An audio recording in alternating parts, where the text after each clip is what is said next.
Student good morning, how are you children. बच्चों, आज हम चैप्टर पढ़ेंगे चैप्टर 6 आधा इनाम। क्या नाम है हमारे चैप्टर का? आधा इनाम। आपने पहले भी पढ़ा था ये चैप्टर, जब हमने चैप्टर 1 से लेकर 10 तक कंप्लीट करवाए थे। उस चैप्टर में मैंने आपको आधा इनाम चैप्टर भी पढ़ाया था और ये बहुत अच्छी इंटरेस्टिंग कहानी है। आपको जब दौरान हो रहा है अभी 50% कोर्स के अकॉर्डिंग, तो आप इस चैप्टर को दोबारा से रीड करेंगे। चैप्टर 6 आधा इनाम। अभी हमने चैप्टर 1 पढ़ा, हमने चैप्टर 2 पढ़ा नटखट टिंकी, उसके बाद 3rd, 4th और 5th चैप्टर आपके कट किए गए हैं और चैप्टर 6 हम रीडिंग लगाएंगे। इस कहानी में राज दरबारों में फैले भ्रष्टाचार को उजागर किया गया है। यह समस्या वर्तमान से ही बनी हुई है। भ्रष्टाचारियों को कठोर दंड मिलना ही चाहिए। तो अब आप देखें इसमें क्या है कहानी। एक शहर में एक धनी व्यक्ति रहता था। बहुत अच्छी कहानी है, आप फिंगर पॉइंट करके पढ़ेंगे और सुनेंगे। एक शहर में एक धनी व्यक्ति रहता था। उसे दूसरों को दावत खिलाने का बहुत शौक था। किसी को तो दावत खाने का शौक रहता है, उसको क्या शौक था? दावत खिलाने का शौक था। तो एक दिन उसने एक बड़ी शानदार दावत का प्रबंध किया। उसने दावत में लोगों के लिए तरह तरह के स्वादिष्ट व्यंजन बनाए। स्वादिष्ट यानी जायकेदार, और व्यंजन जानते ना, पकवान बनाए। लेकिन वह उस दावत में अच्छी मछली का प्रबंध नहीं कर सका। परंतु क्या हुआ, वह उस दावत में एक अच्छी मछली नहीं बना सका। इसलिए उसे झींगा मछली लाने वाले को अच्छा इनाम देने की घोषणा कर दी। और उसने क्या करा कि जो भी झींगा मछली लाएगा उसे अच्छा इनाम दिया जाएगा। उसने पूरे शहर में मुनादी करवा दी कि जो आदमी झींगा मछली पकड़ कर लाएगा उसे धन के अतिरिक्त अच्छा इनाम भी दिया जाएगा। और क्या बोला उसने कि जो झींगा मछली पकड़ कर लाएगा उसे धन के अतिरिक्त अच्छा इनाम भी दिया जाएगा। इस घोषणा को सुनकर एक मछुआरा नदी पर गया और शीघ्र ही एक बड़ी झींगा मछली पकड़कर लाया। जब ये घोषणा उसने सुनी तो क्या हुआ, एक मछुआरा नदी में गया और शीघ्र यानी जल्दी एक बहुत बड़ी झींगा मछली पकड़ कर के लाया। वह उस मछली को देने के लिए धनी व्यक्ति के घर पहुंचा। धनी व्यक्ति के कौन था? जो हमेशा दावत देता था। द्वार पर पहरा दे रहे दरबान ने उसे अंदर जाने से रोक दिया और जब वो मछली लेके धनी व्यक्ति के घर पर गया तो द्वार पे ही यानी दरवाजे पे ही उसने क्या करा, उसको रोक दिया। किसको रोक दिया? दरबान को रोक दिया।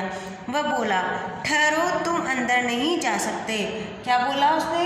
ठहरो, तुम अंदर नहीं जा सकते। तो क्यों? मछुआरे ने हैरान होके पूछा। मछुआरे ने क्या पूछा कि क्यों नहीं जा सकते? उसने हैरान होके पूछा, मेरी इच्छा।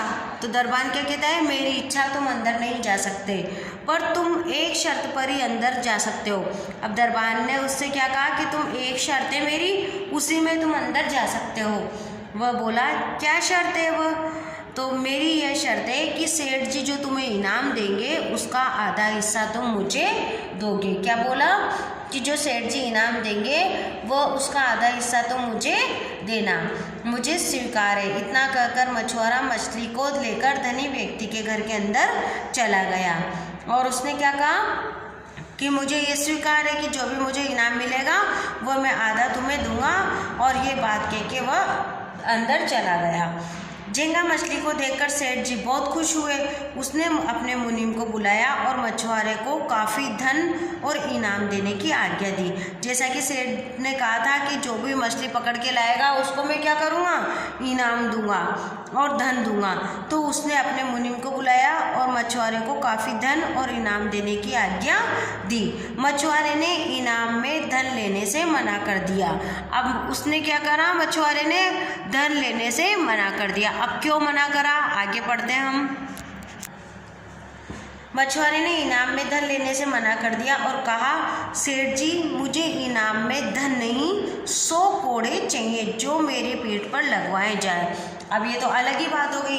क्या कहा उसने कि मुझे इनाम में धन नहीं चाहिए, मुझे 100 कोड़े चाहिए जो कि मेरी पीठ पे लगाए जाए। मछुआरे की बात सुनकर सेठ को बहुत आश्चर्य हुआ। वह सोचने लगा कि ये मछुआरा अवश्य ही पागल मालूम होता है।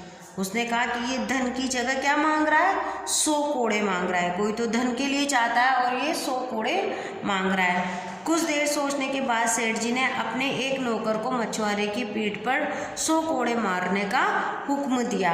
अब कुछ देर हो गई, सेठ जी ने कहा कि ठीक है, अगर इसको इनाम नहीं चाहिए तो आप इसको 100 कोड़े इसकी पीठ पर मारो। ऐसा कह के सेठ जी ने हुक्म दिया। किसको हुक्म दिया? एक नौकर को। नौकर ने मछुआरे की पीठ पर कोड़े मारने शुरू कर दिए। अभी मछुआरे की पीठ पर 50 ही कोड़े ही लगे थे कि मछुआरे ने नौकर को कोड़े मारने से रोक दिया। अब क्या हुआ? मछुआरे की पीठ पे 50 कोड़े लग गए, पर जैसे ही आगे कोड़े मारने लगा तो मछुआरे ने नौकर को कोड़े मारने से रोक दिया। उसने सेठ से दरबान को बुलाने की प्रार्थना की। तो फिर उसने क्या कहा? सेठ से कहा कि अब आपके जो बाहर दरबान है उसे बुलाओ। उसने बुलाने की प्रार्थना की। सेठ ने तुरंत दरबान को बुला लिया। उसको देखकर मछुआरा हंसा। अब दरबान जैसे ही अंदर आया, उसने क्या कहा? वो उसको देखकर हंसा और बोला, सेठ जी, बाकी 50 कोड़े दरबान की पीठ पर लगवाए जाए। और क्या कहा कि बाकी के जो 50 कोड़े हैं वो इसकी पीठ पर लगाए जाए। सेठ बोला, क्यों? उसने क्वेश्चन किया। इसने मुझसे आधा इनाम लेने की शर्त रखकर ही मुझे आपके घर के अंदर आने दिया था, मछुआरा बोला।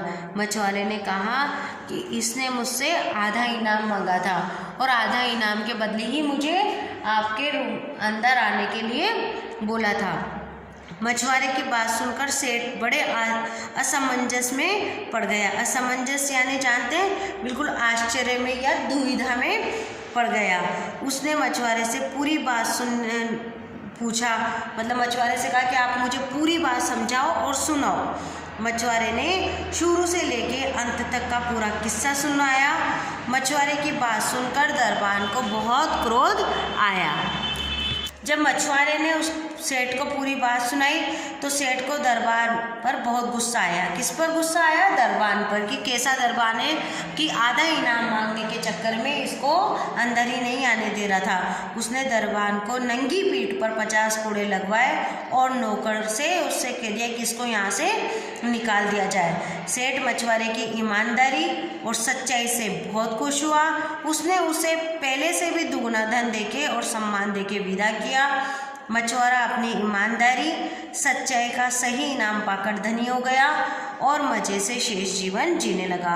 तो देखा बच्चों, ये कहानी आपको पढ़कर अच्छी लगी, मज़ा आया आपको? इस कहानी में भ्रष्टाचार को लालच का ही रूप बताया गया है। उसने सज़ा मिलनी चाहिए जो भ्रष्टाचार करता है, जिसके मन में लालच रहता है। इस बात को आप भी ध्यान रखें अपने जीवन में, कभी भी हमें लालच नहीं करना चाहिए और हमेशा हमें भ्रष्टाचार के प्रति खड़ा होना चाहिए, उसे रोकना चाहिए।